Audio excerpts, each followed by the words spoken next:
গেলাম সিনেমা দেখতে। আর রিক্সা থেকে নেমে দেখি হলের সামনে সুন্দরী এক মেয়ে দাঁড়িয়ে আছে, এই মোনার মতো। হঠাৎ দেখি মোনার চোখে আমার আরে চোখ পড়েছে। হলে নাকি ইয়ার কন্ডিশনে রয়েছে, আরে টিকাতলির মোড়ে একটা হল রয়েছে, টিকাতলির মোড়ে একটা হল রয়েছে। হলে নাকি ইয়ার কন্ডিশনে রয়েছে, আরে হলে নাকি ইয়ার কন্ডিশনে রয়েছে।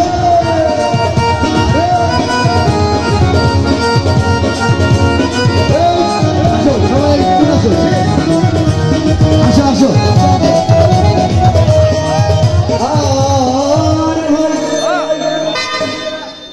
10 টাকার টিকিট কিনে 20 টাকাতে কিনে নিয়ে কোন রকম হলের ভিতরে গিয়ে বসলাম। হঠাৎ দেখি এই আপু আমার পাশে চেপেই বসেছে। আর কন্ডিশনে রয়েছে, আরে টিকাতলির মোড়ে একটা হল রয়েছে, আরে টিকাতলির মোড়ে একটা হল রয়েছে। হলে নাকি আর কন্ডিশনে রয়েছে, আরে হলে নাকি আর কন্ডিশনে রয়েছে।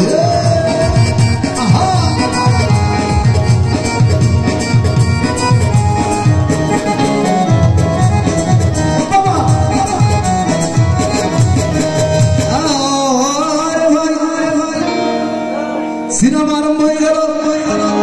নাচার ছমানা যখন প্রেমে হাবুডুবু খাচ্ছিল, তখন আমার বুকের ভিতর ধুতাপ শুরু হয়ে গেল। আমি যখন প্রেম করতে পারতাম, তখন হঠাৎ মেয়েটির চোখে আমার চোখ পড়েছে। হলে নাকি ইয়ার কন্ডিশনে রয়েছে, আরে টিকাতলির মোড়ে একটা হল রয়েছে, আরে টিকাতলির মোড়ে একটা হল রয়েছে। হলে নাকি ইয়ার কন্ডিশনে রয়েছে, আরে হলে নাকি ইয়ার কন্ডিশনে রয়েছে। আরে চলবে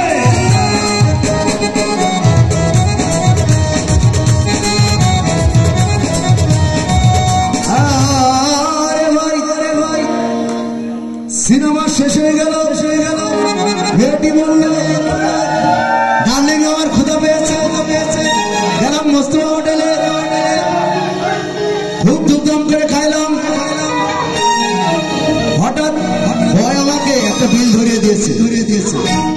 বিল না দেখে আমার মাথা ঘুরেছে। হলে নাকি ইয়ার কন্ডিশনে রয়েছে, আরে টিকাতলির মোড়ে একটা হল রয়েছে, আরে টিকাতলির মোড়ে একটা হল রয়েছে। হলে নাকি ইয়ার কন্ডিশনে রয়েছে, আরে হলে নাকি ইয়ার কন্ডিশনে রয়েছে। অনুষ্ঠান আপনাদের নাম সকালে জানা।